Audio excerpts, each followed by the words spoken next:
Hey y'all! It's another warm, sunny day in Cleveland, and I am thrilled to be here with you today. I sure do love the summer. We had an electrician out to the house yesterday, wiring the garage for outlets, since there were none there before. What? No outlets in the garage? I know, seems silly, huh? Well, I guess back in the 60s when this house was built, outlets in the garage weren't a thing. I don't know. It makes me wonder where in your life you might be missing power and what you're doing to get it installed. If finding the power in your life is something you're interested in, I can help. In most cases, your power is already there, and I can help you tap into it. Drop me a DM or email, or better yet, go to my website at kellyreneelifecoach.com and schedule a complimentary consult call. We'll talk about figuring it out and how this group coaching experience can help you find your power. We'll talk about what it is and how it works and how to get started if you want. You know, sometimes I get frustrated with all the rhetoric and misinformation around the LGBTQ community. While I believe everyone has a right and privilege to think what they want, when it comes to the amount of misinformation being witnessed, it's easy to get frustrated. Mostly I want to understand if what people say is what they truly believe, or is it something they're simply repeating because it aligns with a narrative they chose to believe. I don't know. I've been guilty of the same at times. I have to admit it. I've learned to process ideas differently than I used to. Maybe that's why I've learned to question boldly. I was reading a story recently. This king was fleeing his palace because one of his sons had flattered and deceived so many people in the kingdom that he was able to launch a coup and take over. The son's popularity had grown so much, the king decided that rather than destroy the city and put all of his people at risk, he would just leave. Sparing his city from disaster was his primary motive. Now everyone in the city cried loudly as the king left. Even the religious elite were following the king out of the city with their most important religious symbols. The king asked them to stop and return to the city with the hope that someday God would see fit that he return. Along the way, the king and his followers encountered a critic. This man was throwing many accusations at the king, and then literally began throwing stones at the king and his men. Now, one of the king's men thought it appropriate to grab this guy and cut his head off. And the king checked him and said, "No, let him be. Maybe this guy has a right, and maybe he even is right to criticize the king." Can you imagine? What a concept. Free speech. Anyway, so why am I telling you this story, you ask? Great question. Maybe for a time it's okay to step away and let someone else try their hand at running the show. Even in the best of times, leadership can often be a lonely place. Whether you're leading a family, a work group, or whatever, the mantle of leadership can feel like a burden. Maybe even more important, we need reminders to understand ours are not the only valid experiences out there. Other people have thoughts and ideas they hold valid as well, and that is perfectly fine. That's the whole point about diversity, isn't it? Allowing space for other points of view and experiences. Some I know have had the privilege of growing up or working in environments where they're listened to. For me early on, that wasn't my experience. And to be honest, there have been times where I wasn't open to listening to other people's thoughts, ideas, or perspectives either. Fortunately, much has changed for me, and it tends to keep me humble. As many of you who are following me on social media know, I'm participating in the Trevor Project's 51-mile Pride Ride to raise money and build awareness for this amazing organization. I mention it again because one, I believe that in the great work the Trevor Project is doing 365 days a year to support LGBTQ youth and families, and two, if you're able, we could still use your help in doing the same, either sharing awareness or donating in support. Anyway, I've been trying to walk the dogs in the morning to get in a few miles, and I added another 3 miles today. I think as of this morning I'm around 55 or 60% there. I still got a ways to go for miles and donations. Anyway, we fly a pride flag in the front of our home. And living in a new neighborhood, I wondered if we'd get much response from people, and until today I hadn't really noticed any. Our neighbors still talk to us and wave, and no one's had a negative word to share at all.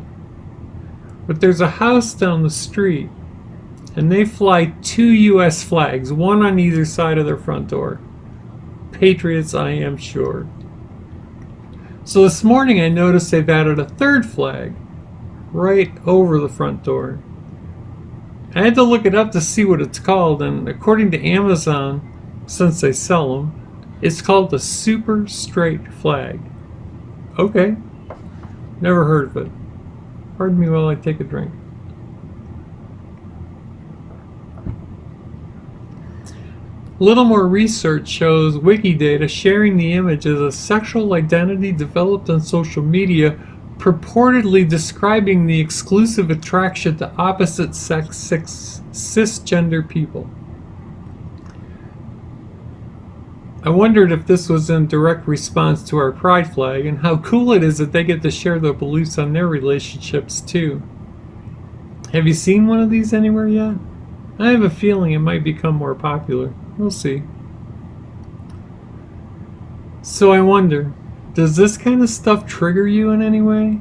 If you had a neighbor hang a super straight flag in your neighborhood, how would it make you feel? How would you respond?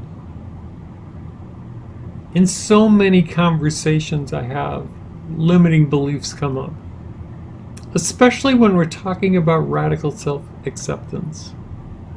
I'm too old. I'm too fat. I'm too young.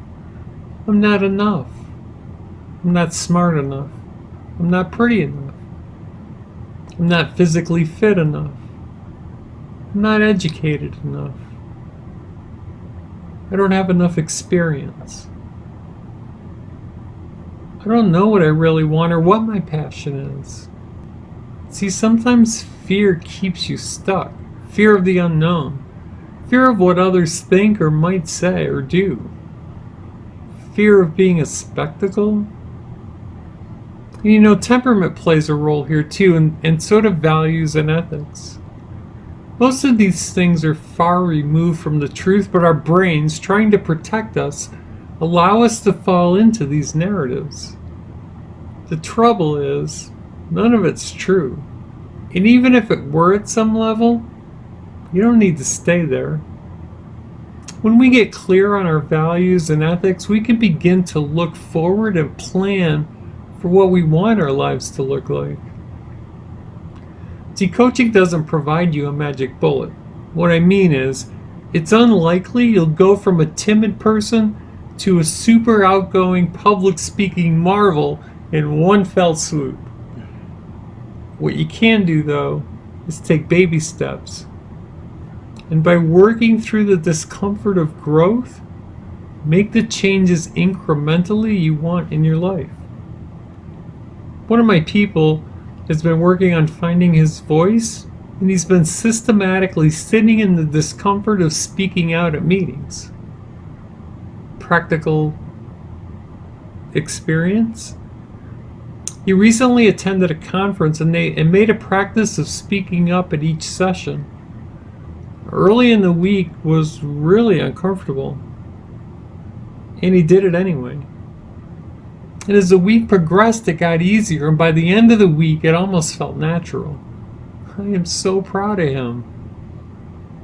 He dealt with the discomfort, and as a result, brought value to others as he stepped up and spoke up. Is he 100% there yet? maybe not. And now he knows, and he has concrete evidence of what it means to add value in a group conversation.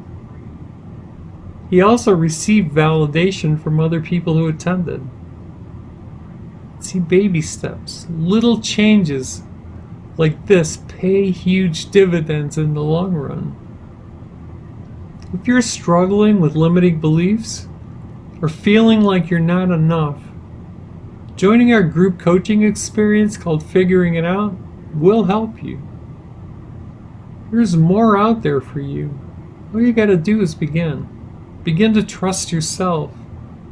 Begin to believe in yourself. Begin to learn how to sit in the discomfort and know it's normal and it will pass. If you want to chat, reach out via DM or message me and let's chat. Oh, so I never told you the end of the story. Remember the king leaving town? He did go back, but only after some really tough days. His son led an army against his father. It didn't turn out well, and the son was killed in battle. Now the king, in his grief over losing his son, couldn't think of anything other than the grief that he was sitting in. And so he didn't thank his own men. Men who seized the day and won the victory.